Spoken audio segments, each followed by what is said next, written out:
Yeah. And a guide to spiritual reading, which confessors can hand out, and a guide, brief guide to the sacrament of confession. Now, this is one I did, Prayer for Vocations, which I send sometimes when people ask for a sample of our work. But we are evangelizing, and that is the purpose of what we're doing, both with Catholic Faith Alive and the Catholic Family Network newsletter. We are evangelizing, and that's what we're supposed to be doing. Everybody is, and this is our method of doing it. I was reading an article the other day. You mentioned about the Holy Father evangelizing. That's what he's really pushing, and I think when he comes here in October, he's pushing that all of us should be evangelizing. And you mentioned an article that you wrote, Father, on, and again I was reading an article the other day. How do you know God? How do you communicate with him? Or how do you even know there's a God? This was in a secular paper, and I thought it was rather interesting. You know, and especially in today's world, how many people really believe there is a God? Well, and some of the answers to that are in that leaflet, Why Catholicism? Why, in other words, why be a Catholic? And it begins with, well, why believe in God? And there's some reasons in there. It goes right from that all the way through why we believe that it's good to ask the intercession of the Blessed Mother, why we believe in the Pope, why we believe in confession, that sort of thing. So all that's answered in a rather concise leaflet. What do you hope to accomplish with these publications, and how do you get them out? For example, I've never heard of any of these publications, and I find them very interesting, but how does one know where to go, how to get them, and so on? Well, you'll never be able to say again that you've never heard of them. And tonight when you leave, I'm going to give you samples, and hopefully you'll pass them around and evangelize. And that's how it's going, by word of mouth. We have a reading list, or a list of subscribers. I would say we have about 400. Oh, do you? Yeah. And it goes all over the country. I have Texas, Kentucky. I have a wonderful story to tell. It's my favorite story. I was working at the homeschool convention last July in Manassas, and I had a table set up with the work of Father Morrow. Mm-hmm. And this family came in, and they were homeschooling their children, and this girl was 13, and she was some reader. It was marvelous. So she said to me, well, what books do you recommend? Well, we had done the newsletter that dealt with a reading list, and we had done one on spiritual books, broken down age appropriate. Then we had done another on secular books with a good moral. And so I said, well, have you read thus and such?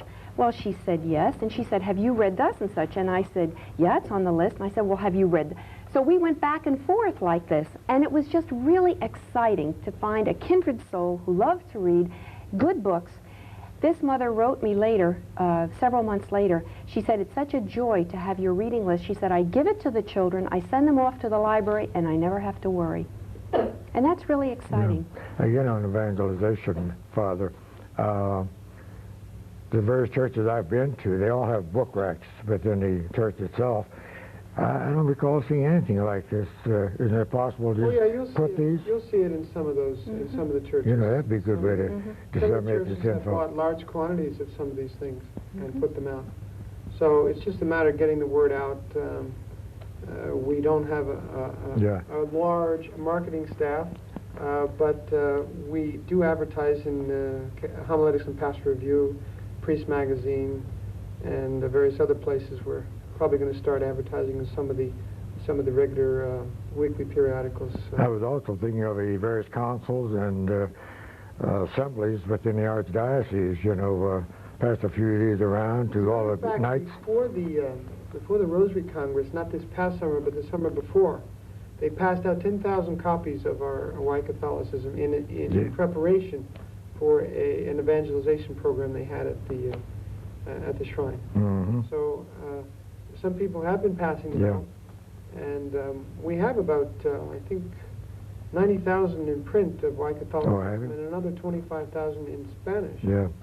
So little by little but we have to work gradually. Now, one of the things I'm really excited about that we're planning to do this summer is take many of our issues, our first several issues of the Catholic Family Network, and put them out in a book. So it'll be called something like the Catholic Family Resource Guide. Mm-hmm. And this will be a 100-page book or whatever.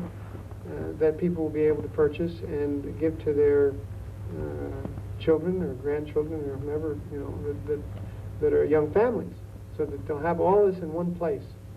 Sounds interesting. It is. I'll be going to Christendom College at Front Royal next month. If you have something like this, I could take a few down and give to the students. Sure. I don't know how many students they have there, but they're dedicating the Sacred Heart Chapel. Oh, sure. And I'll be down there for that. Yeah. That's a beautiful chapel. Yeah. I know the Sacred Heart Church that came from in Winchester. Our son is a priest, and he was assigned there. Oh, really? Mm-hmm, just when they closed down that church, and it's absolutely exquisite. So I'm glad that Christendom is going to be using it.